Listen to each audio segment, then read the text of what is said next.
জানেন রথ আসলে কি? রথ টানলে কি ফল লাভ করা যায়? রথ মানে হলো শরীর, আর সারথি মানে মন, রশি মানে হলো ভক্তি, আর যাত্রা মানে আত্মার ঈশ্বরের দিকে এগিয়ে চলা।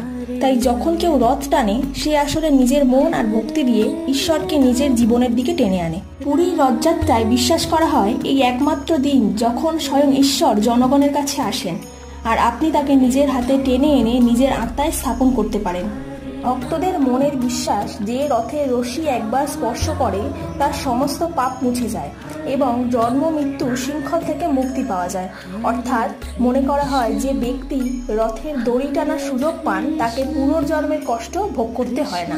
3টি রথে 33 কোটি দেবদেবী অধিষ্ঠান করেন, ফলে রথের রশি স্পর্শ করলেই 33 কোটি দেবদেবীর চরণ স্পর্শ করা হয়।